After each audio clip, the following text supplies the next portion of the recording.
Oh, yeah. Thank you. All the best.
Okay, I guess I can start now. Can you guys see my slide? Yeah, I can. Okay, good afternoon. Today I will introduce the driving behavior prediction in roundabout using inverse reinforcement learning method for final project. Here are some statistical graphs to show the benefits that roundabout have brought. Despite the advantage in safety, efficiency, and environment, roundabouts are believed to not that effective on minor accidents. Actually, studies have found the increased rate of property damage only crashes in roundabouts and mentioned the confusion that complicated roundabouts may bring. Now suppose that you're driving the car in the roundabout. Theoretically, you don't need to care about the car outside the roundabout because they are required to yield at you, right? But this is exactly how accidents happen at roundabouts. The driver of outside vehicle may be an aggressive driver who doesn't want to stop or slow down, or more possibly, the driver doesn't notice there is a car already in the circle, or even maybe the driver loses his function to control the car. If the prediction algorithm can predict whether the outside vehicle will stop before entrance or exit into the circle and provide this information to warn the driver of vehicle already in the roundabout, collisions caused by above circumstances can be avoided. In this way, some guidance information based on the prediction to human drivers' behavior can be important to both efficiency and safety in roundabouts. In this project, I created a structured learning framework for behavioral prediction in roundabouts. You can see the online prediction phase and offline learning phase. In offline learning phase, firstly, the trajectory data are divided according to driver type, like aggressive driver or conservative driver. Then design the features to represent the status of vehicles with past driving trajectories as demonstration data. Inverse reinforcement learning models will be trained based on driver types. The output of offline learning phase is the cost function with learned weights. The weights are linearly combined with features that designed previously to represent the preference of driving behavior. In online prediction phase, the cost function that learned offline will firstly be utilized as the reward structure of reinforcement learning. Other constraints will also be added into the reward structure to ensure the fidelity. With the reward structure and start date, the reinforcement learning model can explore in the state and action space and give an optimal operation trajectory after training. Then the optimal speed at the yield line can be computed, which can be further used to determine whether the vehicle will yield based on starting status. The prediction result can be given as a guidance information in Unity simulation platform for validation. During validation, new trajectories will be generated and output for next loop. By introduced Unity platform, the training and validation stage are combined in a continuous loop. Since the operation of driver are included as well, this learning structure is also called human in the loop. This video is a demo of the experiment. The player controls the car in an interior view through the Logitech G29 driving device. We can see that there is a right vehicle that will get into the roundabout before the vehicle under control. This right vehicle will follow a road which has been planned previously with a fixed speed and keeps circling in the roundabout. As the vehicle under control getting close to the roundabout, the right vehicle may be at different positions. The player will decide to yield or slow down, even stop, or directly get into the roundabout. After each experiment, the position of vehicle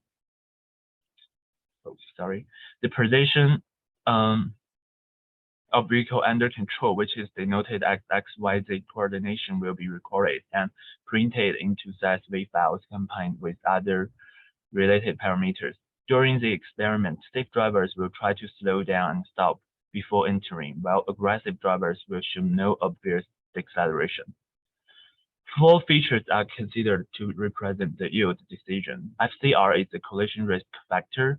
2 cars are projected on the same path, and their distance to merge point determines the risk. FA is the absolute value of acceleration. FUY is the urgency of yield, defined by the distance of vehicle to the yield line. FVL is used to describe the difference between current speed and speed limit. According to the learned cost function, the feature of acceleration is the most important for both aggressive and conservative drivers. However, conservative drivers consider more of collision risk and yield urgency for safety and show scare concerns to speed limit because the speed of conservative drivers is always lower than speed limit. For aggressive drivers, speed limitation is the second feature they consider about because speed is an important feature for efficiency. These 2 figures show the result of applying path-by reinforcement learning method compared with original trajectory. For aggressive driver group, the learned path can follow the baseline well and show more aggressive behavior near the yield line, which is to keep acceleration even close to roundabout, while the reinforcement learning method cannot find the right behavior of a safe driver.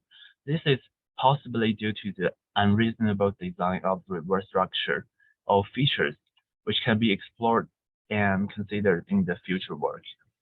Okay, thanks for listening. Any question? Okay, I have a few questions. Can everyone hear me? Yeah, sure. Okay, so I actually designed multiple roundabouts, and I think your idea is pretty nice. However, I have some questions like, have you ever think about like so this is like you actually put a roundabout into a 3D model and have someone driving on it to test the thing, right? Yes.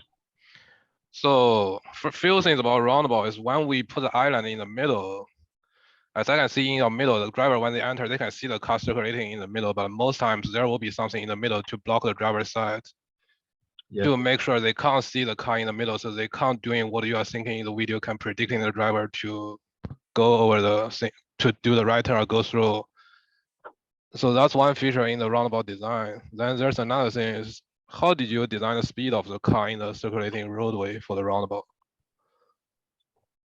Okay, in my project, the car in the roundabout is designed under a fixed speed, which is 15 miles per hour. Okay. This is the most risk. Yeah, that's a normal circulating speed. Yeah. But do you know, like when the car coming from the other leg going straight, it will be faster than that speed? Yes, that's true. That will be another thing we will consider in the future. I will consider in the future. Currently, it's just a basic sample, which I assume the car keep circling in the roundabout, so he never leaves the roundabout.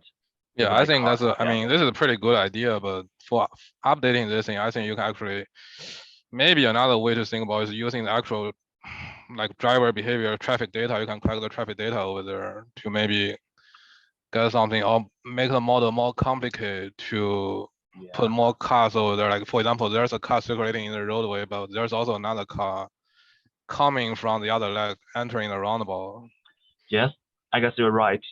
This can be more meaningful, and I also consider like more complicated roundabout systems like multiple lane Yes. roundabout, something like that. Yeah. Yeah, single lane roundabout can actually reduce the minor crash, but like double lane, triple lane roundabout will increase the minor crash, but all of them will reduce the fatal crash. So Yes, you're right. I mean, but I think it's a pretty good idea, and there's a lot of things you can actually update to this thing. But Yeah. I really have not a lot of knowledge in the reinforced learning, but I think it's a pretty great idea for roundabout this kind of thing. Yes. Actually, I'm thinking reinforcement learning for roundabout behavior is actually not that suitable. Yeah, it can have some very static random behavior, which is not what I want to achieve. So in the future, I will also consider another mean of validation instead of reinforcement learning. But inverse reinforcement learning is actually is a good method which can capture the represent behavior of the driver in roundabouts. Yeah. Okay.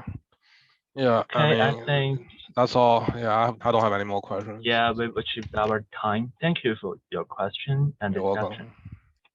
Okay, I'll stop sharing.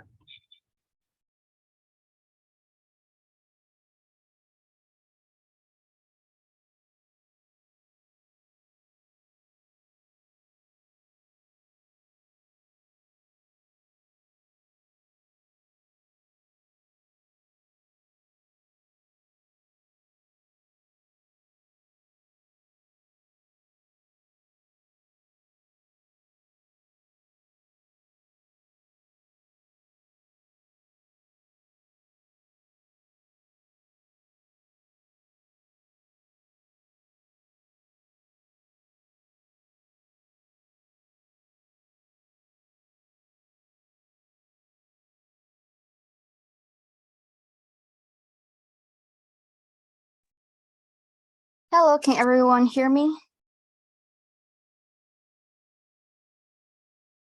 All right, I'll just start presenting.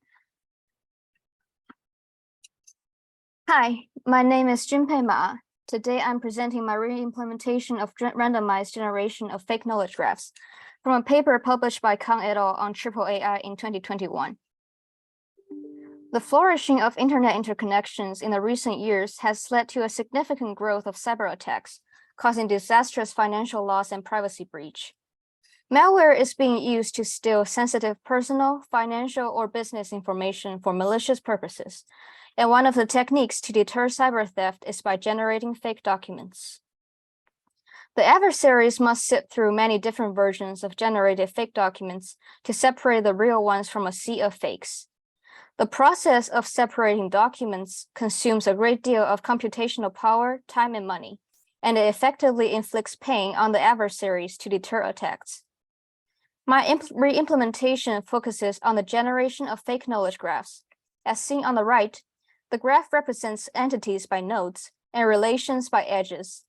Knowledge graphs are extra important because it is oftentimes used to describe intellectual properties, for example, banking models, engineering designs, and hierarchical structures. The algorithms are graph theory based. First, it takes in the original KG graph, and by making subgraphs, adding or removing manufactured edges, choosing clicks, measuring similarity, and repeat, it generates infinite number of fake graphs.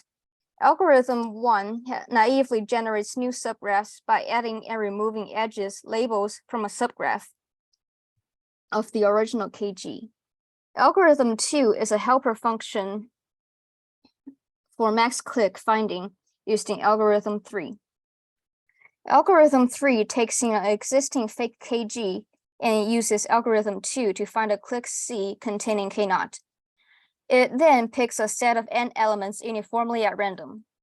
According to the paper, the most important contribution is in algorithm 3 because the set S is chosen uniformly at random.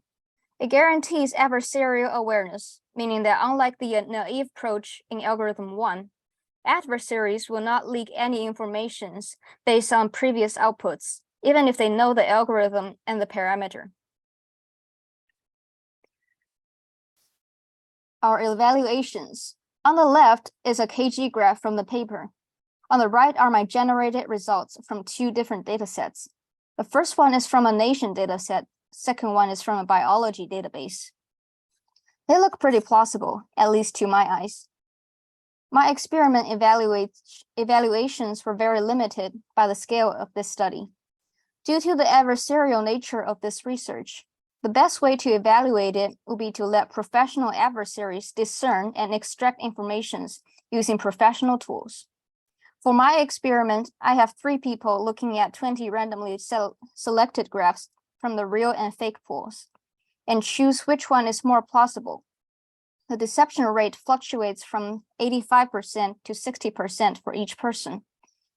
I noticed that, as expected, having background knowledge regarding the relation does affect the deception rate. For example, subject with more knowledge about the world doesn't get fooled by fake relation graphs as easily, especially when the graph shows fake edges of very specific relations like boycott, attack embassy, military alliance. Subjects with little to none knowledge about the topic just kind of blindly select.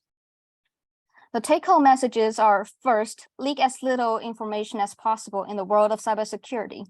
Even your defenses could be used against you. Second is be aware of the biases and limitations from real life when training and evaluating.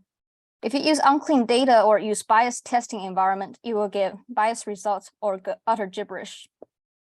Some concepts and methods are transferable between domains.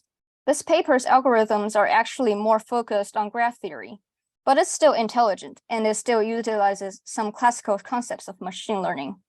If you think about it, the process of selecting max clicks in this paper is kind of similar to the idea of KNN. 4, a problem can be solved in many ways. Besides this graph theory approach, there's also many papers on the more machine learning side of fake document generation using GANs, NLP techniques, etc. And here's the Q&A time now. Hi. I have a few questions. My first question is, so just now when you explained about the algorithm, I think you mentioned about the KG graph. Can you briefly explain what do you mean? What is KG? KG stands for knowledge graph. Oh, okay. Yeah, so KG graph is just saying it represents relations by nodes, and the edges are the relationships between those nodes. Oh, okay. For example, in my generated graph, it's just saying India exports to UK. Okay.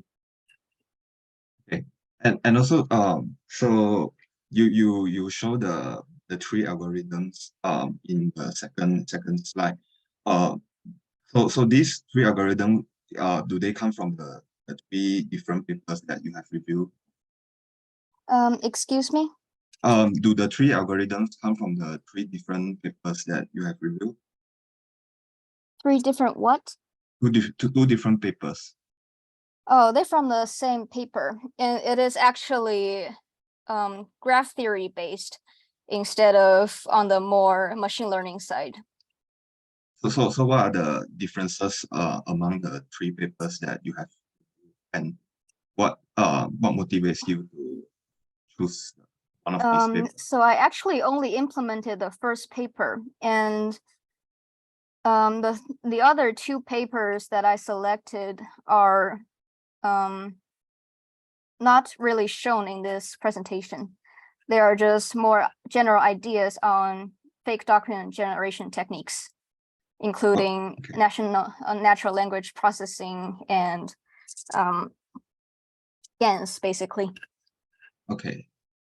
And just now when you show the I guess when you explain the result that you have selected, you mentioned that you asked like 3 papers, and then you mentioned that the deception rate is like 85%. How do you calculate that number? I calculated by giving the 3 people just randomly generated graphs along with the real ones so that they tell which one looks more real. And then among the 20 fake graphs, if they're recognized as real, I kind of just count it as a successful, what is it called? Successful deception. Okay. Yeah, okay. Thank you. All right, thank That's all you. for me.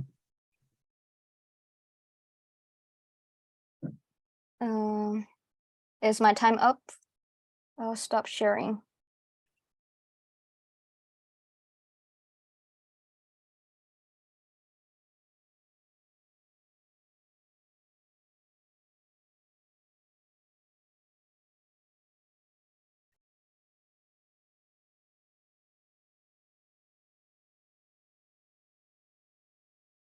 Can you guys see my screen?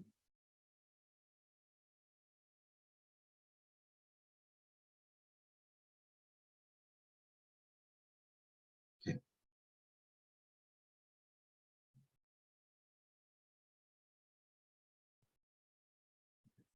So hi, today I'm going to present my final project, which is about the deep graph convolutional network, or GGN. I will first start with some introduction. So oversmoothing is a well-known phenomenon in today's GCN model, especially those with deep layers. Ideally, a model is more useful when it has more layers. And in the case of GCN, more number of layers can help to extract more information from high-order neighbor nodes. However, in today's GCN, as we stack more layers and add non-linearity, the performance degrades. Some mathematical proof has shown that the node representation converges in deep layering. So I have looked into various deep GCN models that can solve oversmoothing. And the model that I decided to re-implement is called GCNII model that uses the techniques called identity mapping and residue. So in the GCNII model, the first technique being used is called identity mapping. What it does is that it adds some fraction of identity matrix into each layer. According to the paper, identity mapping can help to reduce the frequent interaction between different dimensions of feature matrix. This can also help to achieve same performance with shallow model. The fraction of identity matrix is controlled by the lambda hyperparameter. The second technique here is called residual connection. Basically, it preserves some fraction of input layer information in each layer. The fraction is controlled. The fraction is controlled by the alpha hyperparameter. Hence, the final equation of each GCA n layer will look something like this. So you can see that there's some fraction of identity matrix and initial layer in each GCN layer. Now I will explain on how I set up and run the experiment. First, I write my own GCNII model class. Since I want to experiment with different number of layers, I added an argument to take in the number of layers so that I can easily tune this parameter when running my experiment. I tested the model with node classification tasks on the citation dataset. So for semi-supervised tasks, I tested using Cora and Palmer dataset. For fully supervised tasks, I tested using Cora, Palmer, Chameleon, Cornell, Texas, and Wisconsin dataset. And my main experiment goal is to measure the accuracy of this model when increasing the number of layers. So for each dataset, I will find the best number of layers. I also look into how the model impacts the training. These are some results when running the model on semi-supervised tasks. It can be seen that the model is showing high accuracy when increasing the number of layers to 32. Cora dataset and Palmer dataset show the maximum can go to around 80%. In fully supervised tasks, the model is also showing some similar trend. It's able to achieve high accuracy with more than 32 or 4 layers. In general, it's able to show higher accuracy compared to semi-supervised tasks, but it comes with the cost. Here's some quick analysis on the accuracy. In most datasets, the best number of layers is 64 or 128. There are some outliers, for example, in Palmer and Chameleon dataset, in which the model does not perform. By taking the classic GCN model as my baseline, I compare the accuracy between the GCN-II model and base model.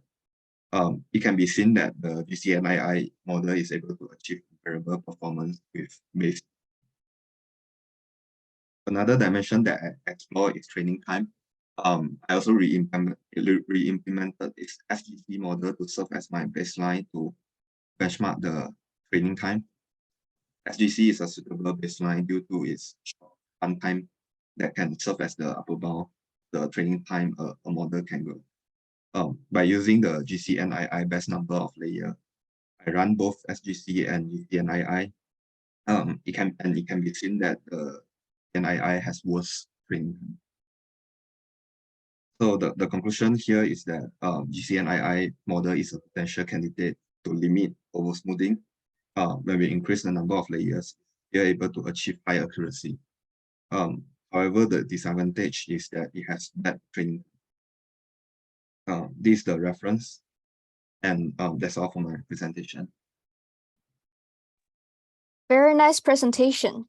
I'm just curious, for the GCN-II training, what computational resource did you use to obtain those times?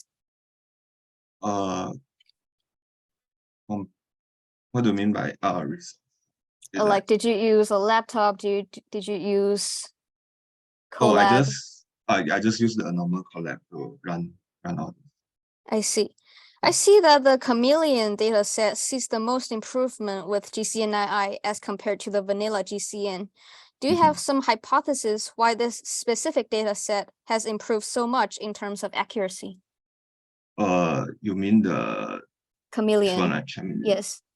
So the improvement, yeah, 2 point. In terms of, I think it depends on the okay, I think it depends on it really depends on the data set itself. Probably in this data set, one reason that it can work well with large number of layers is probably because the dependency between each node, maybe there because there's it can extract more information from like those indirect neighbors. So that's why it's able to achieve higher. This is what I think, but I'm not sure if that's correct. Nice. Did you encounter any difficulties when writing the GCN-II model? In terms of difficulty, I think the most difficult part is to tune the hyperparameter in the model, because in the model there are these two main hyperparameters. But in the paper they only mentioned that they suggested to use a certain value, I mean hyperparameter. But the thing is, the best hyperparameter might not be the same for all the data sets. So that requires some experiment to figure out what is the best hyperparameter for data set. So I think that's the most difficult part. Thank you for your explanation. I think our time is almost done. Okay. And yeah, we should get ready to be gone. Okay, thank you. Thank you.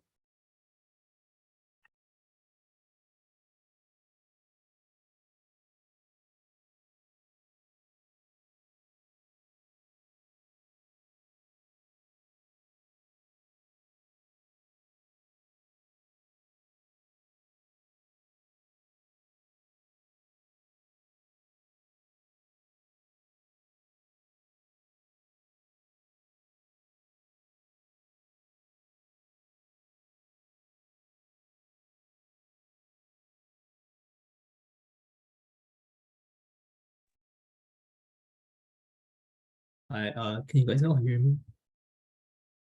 Yeah. All right. All right. I think you guys can see my screens. All right.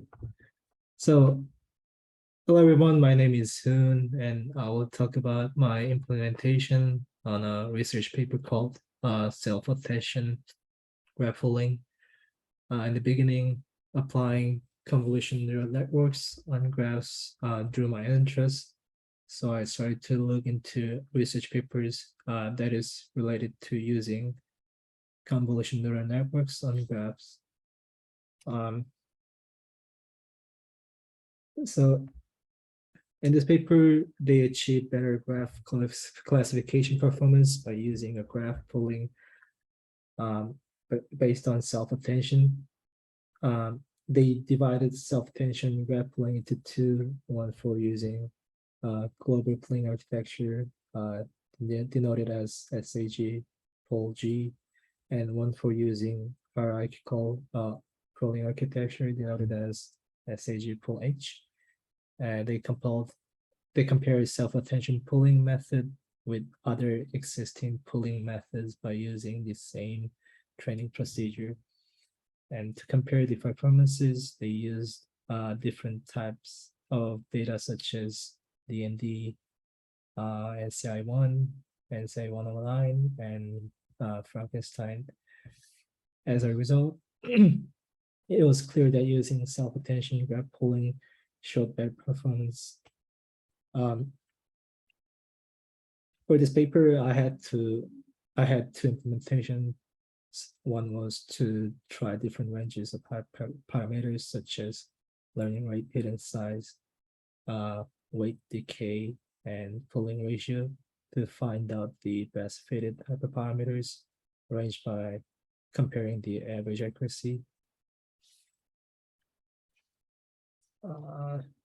As you can see on the slide, I used these ranges, ran the code several times, got the average accuracy values, and found out what the best fitted hyperparameter values.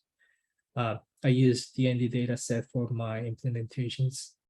For example, the best fitted learning rate value was 1 in 84 with 75.75 average accuracy. The best fitted hidden size was 128 with 75.53% average accuracy. The best fitted weight decay was 1 in 84 with 75.63% average accuracy, and so on. And the other one was to drive different style of pooling architecture other than global pooling architecture or the hierarchical pooling architecture, and see if there is any improvement. So I structured my pooling architecture as shown on the slide and changed some code based on the pooling architecture that I made. Then after setting the hyperparameters with values that show the best performances as previously described, and running the code with these changes, I got my average accuracy as 75.91, which is close to the original version using SAG pool G and H, but not better. From the result, I think it means that using just the larger or smaller values of hyperparameters does not always result in better performances, and there are different adequate ranges range set for each hyperparameters. So I think it didn't change the pooling. I didn't change the pooling architecture enough to have any significant changes on the performance, or mine can be showing bad performance on a certain data set, such as the one that I used, DMD. As a take-home message, I just want to say that it is important to try different data sets. I think it is better to try something and then learn from a failure than not just like starting because of a fear for failure. So during this project, I was kind of afraid of failure and delayed my implementation, or should have tried more data sets other than DND. So in the end, if I had more time and had a chance to work on this later on, I would try like different types of data sets, because some like pooling architecture tend to perform better on like certain data sets. Thank you. That was it.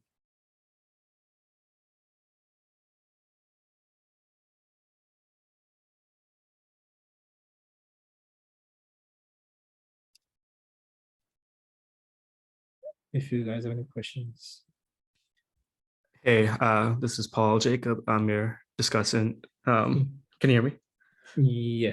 Yeah. So do you know like what applications there are for like implementing like the self-attenuation graph pooling? Like what's that typically used for? Can you repeat the question? Do you know what applications there are for implementing the self-attention graph pooling process? Like what's it typically used for? Well, it is used for to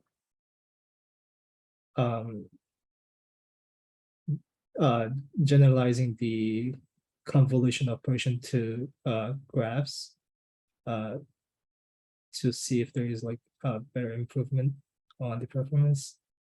So they applied self-attention to see if there is any better improvement, and they actually did. Okay, so it's a method to see like how a convolution network is like can be improved by just looking at it from a graph point of view. Mhm. Okay. Can you like explain the data sets used? Like, can any data set be used, or is there like specific ones that needs to be used? Oh, well, so I used the D&D data set, but what they used was the NCI 109, like Frankenstein. They use these kind of different data sets because some of them work better on like global pooling architecture. So it performs better than the hierarchical pooling architecture on like data sets that has like fewer nodes, such as like NCI 1, NCI 109, Frankenstein, and hierarchical pooling architecture performs better on the data sets that have a large number of nodes, such as like D&D and proteins. Mhm. Okay. Yeah, so what I should have done was I should have evaluated more using different data sets, not just one. Mhm. And if I had more time, I should. Yeah, like so how long did it like the training take for the data set that you used? I think it really depends on like what hyperparameters you used. It usually took me 10 minutes per run. Okay. Okay. I It guess really it's depends. Yeah. I guess it's time for the next Right. presenter. Right, But thank you. yeah, thank you.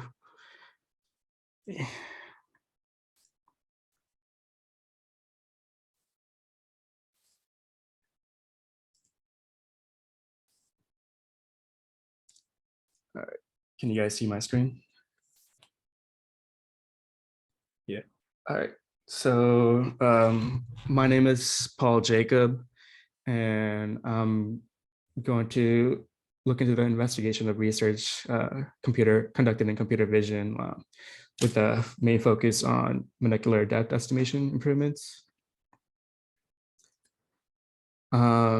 So these are the papers I've reviewed for this project, and we're going to be focused on the paper from Mengele et al.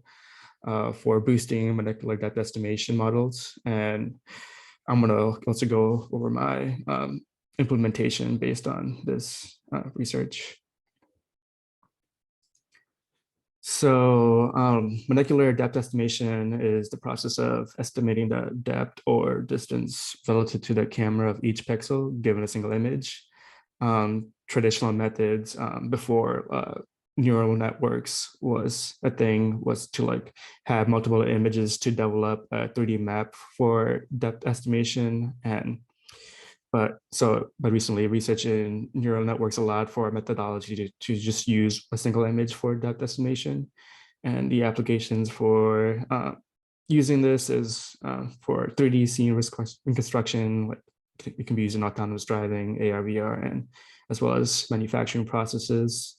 Over here on the right, you can see like an image, sample image taken, ground truth image taken, and as well as the depth map estimation for that image.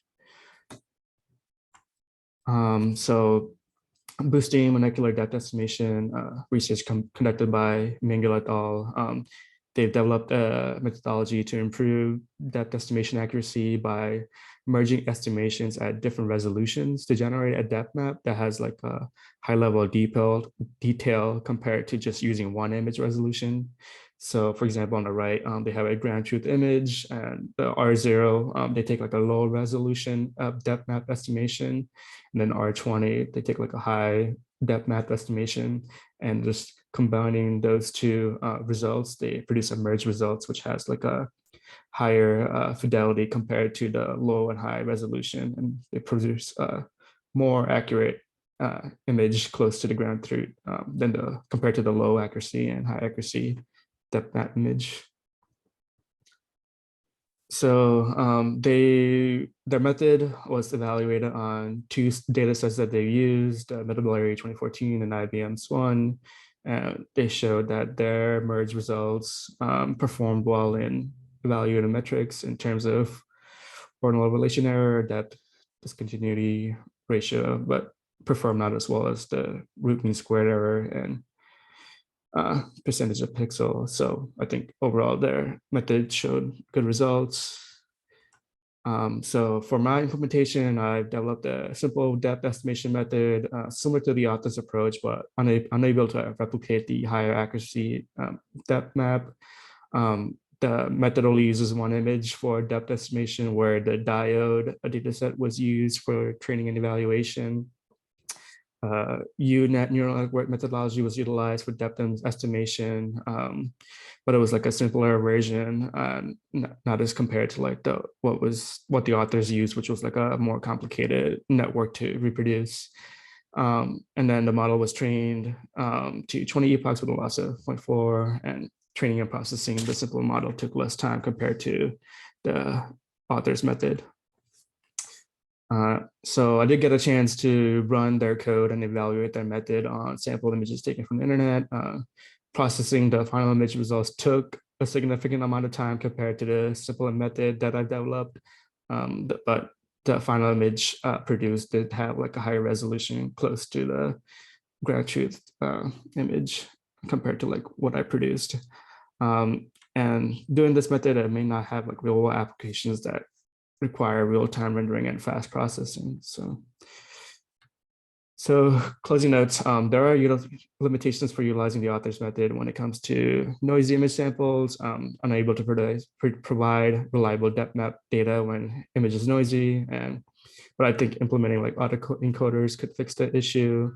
Also, producing the author's method took a significant amount of time to generate final results. Based on research reviewed in computer vision, we could probably like speed up that process from research conducted by you et al. In regards to real-time renderings. And then overall, I think neural networks are providing new solutions for problems that were initially difficult to solve with traditional methods, and it's looking good for,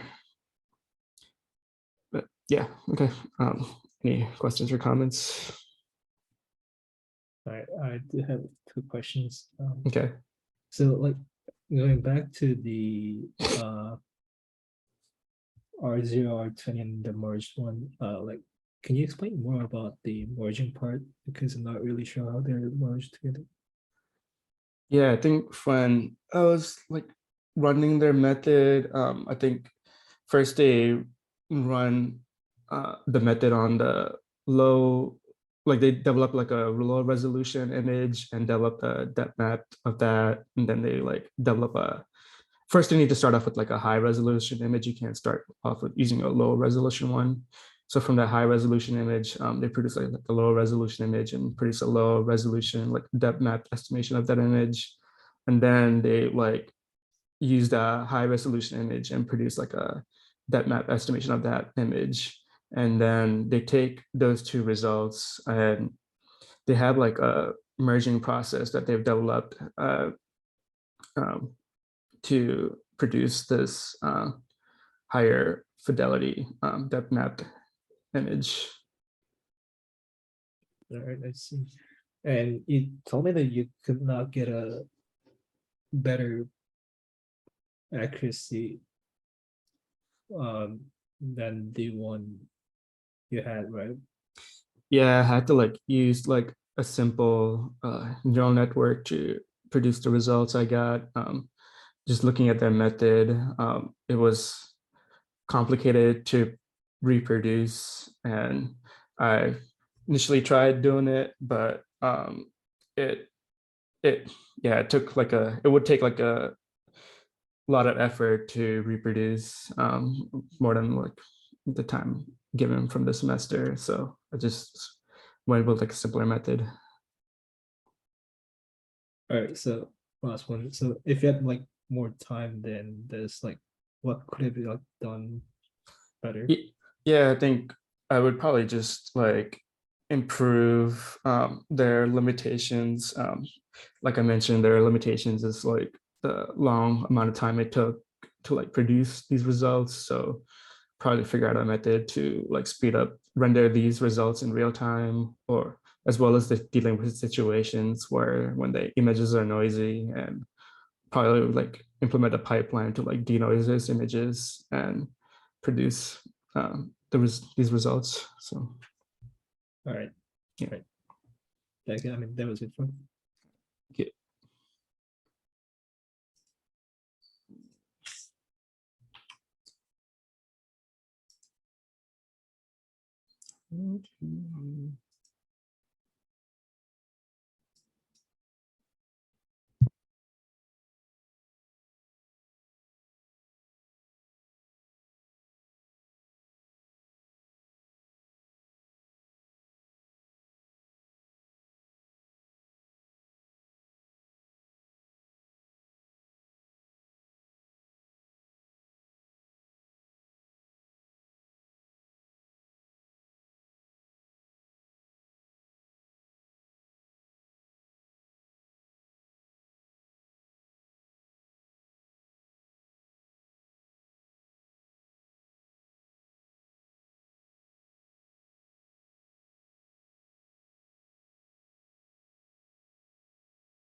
Yeah, I guess you can stop the recording.